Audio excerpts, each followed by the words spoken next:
Warning, the titles and subtitles in this video will start to grate pretty much immediately. The one with the context. Like basically everyone else in the known universe, I have spent several evenings since Friends was released on Netflix, wrapped in a blanket on my sofa staring unblinking at my TV, slowly working my way through all 10 seasons, and I must say I fell totally head over heels in love with it all over again. During this process, I noticed two major things. First, that Friends was so much a product of the mid to late 90s and early noughties that it's functionally impossible to extract it from that context. Oh hello, multiple establishing shots of the Twin Towers every episode until 9/11, followed by an awkward but extremely obvious cessation around 2001, not to mention that it was so quintessentially New York that it puts Lady Liberty to shame. And secondly, of course, that without this context, the world of the show kind of appears extremely callous, selfish, and filled with characters who could be described as monsters without too much effort. This is not something I'm alone in, either. Since its release on Netflix, many millennials and whatever the generation after us are called, much like the noughties themselves, I guess we'll decide what they're called after they're over, have either discovered or rediscovered Friends. I was always a little too young to fully empathise with the plight of 20-somethings, being 12 years old when the series finished, and catching the odd rerun throughout my teenage years wasn't quite the thorough Friends experience others can boast. There has been story after story about these clueless young people. They're just stupid and don't get the beloved nostalgic work of art that was the crazy antics of 6 ordinary New Yorkers.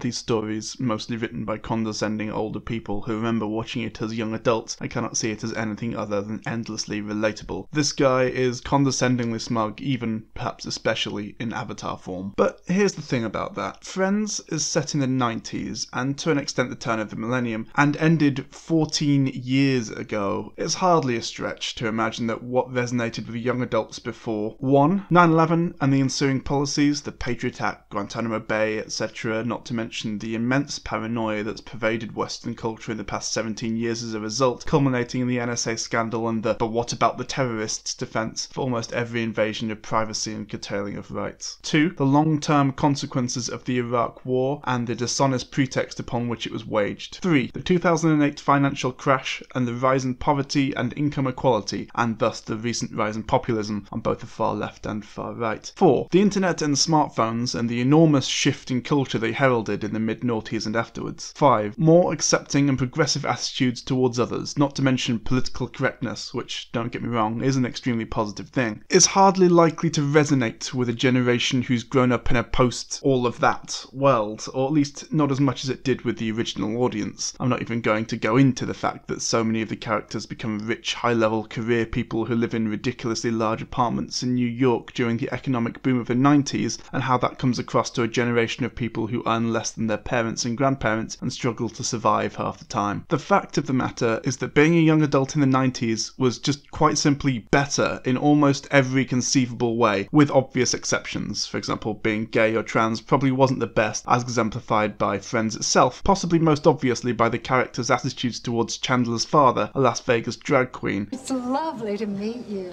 So, are you his mother or his father?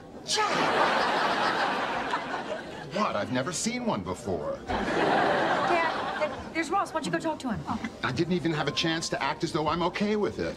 And that optimism comes through in the show, but is not entirely accurate to the experiences of modern young people. The one with the point. So I suppose the question that must be asked here is this: can cultural products and works of art ever be fully appreciated outside of the specific context in which they were conceived? And more crucially, does that context provide some form of more acceptable frame of reference through which we can ignore the more problematic elements? To a certain extent, it's easy for us to simply say, well, it was a different time, as Captain Smug Avatar attempted to in the linked article below, and have done with it, but that only works up to a point. I doubt that anyone's going to seriously try and defend the rampant racism of the 60s and 70s, for example, the 1964 Smethwick election, in which a Conservative MP had run under the slogan, "If you want to for a neighbour votes Labour. Here is an excerpt from the article. Feel free to pause and full screen in order to read it, or alternatively there is actually a link in the description. And of course most people are aware of the now infamous Love Thy Neighbour, the core premise of which was, haha, black people, am I right? Or the now frankly prehistoric sexist ads from the 1950s which are difficult to simply brush off as it was a different time when their content is this egregious. Now, Friends is obviously nowhere near as bad as that, of course, but it does have its fair share of problematic elements. I would go into them, but it has been done to death elsewhere. So there is a link in the description to a summary of the main offenders. However, on the other hand, we are more than happy to enjoy Shakespeare's The Taming of the Shrew, in which a man cruelly and hilariously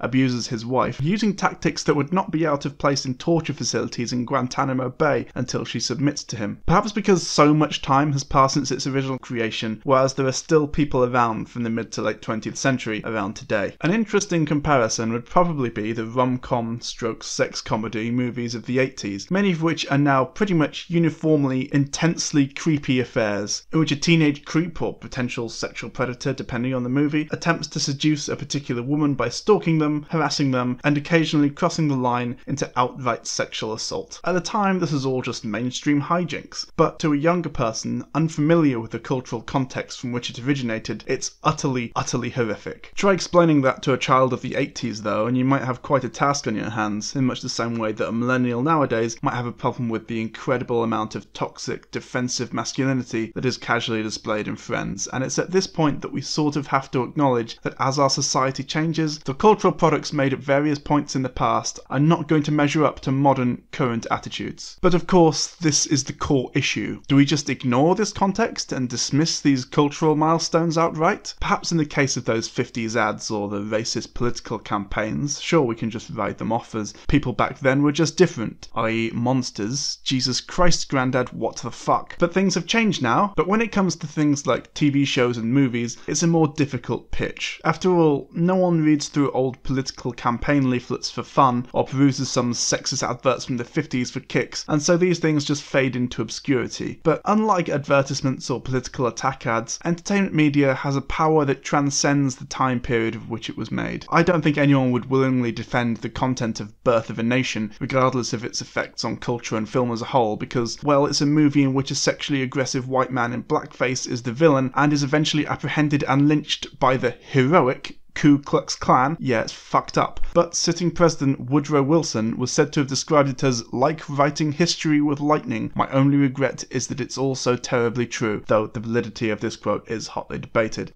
But when it comes to something like Revenge of the Nerds, the issues with it are both more subtle, admittedly not difficult. The KKK are great versus rape is hilarious.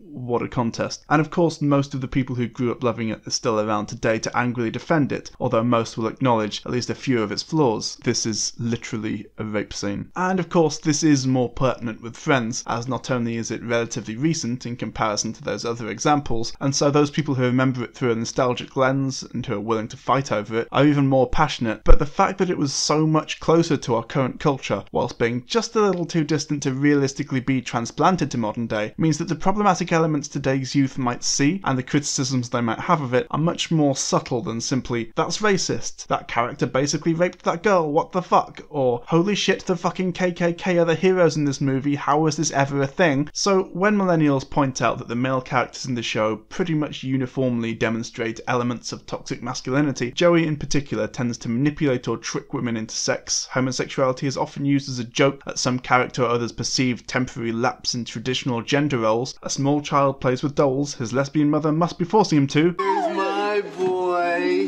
my boy, and here's his Barbie. Joey has a bag, must mean he likes cock. Wow, you look just like your son, Mrs. Tribbiani. Everyone constantly fat shames Monica, etc. It's a harder sell than this thing is objectively bad by today's standards, not least because this still happens in today's sitcoms. Okay, for the record, what you guys are doing is really creepy. You know what? If it's creepy to use the internet, military satellites, and robot aircraft to find a house full of gorgeous young models so that I can drop in on them unexpectedly, then fine, I'm creepy. Lampshading does not excuse it. The one with the conclusion. I won't lie to you, I still love Friends, but it is difficult to be confronted with these issues. Mostly, but not exclusively, coming from either Ross or Rachel because they are just the worst. And, well, the 90s was a different time is not all that comforting because the 90s weren't that far away. I wasn't alive for any of the other above examples here, but the fact that Friends was airing from when I was about 2 until I was about 12 to me makes it more difficult to separate out.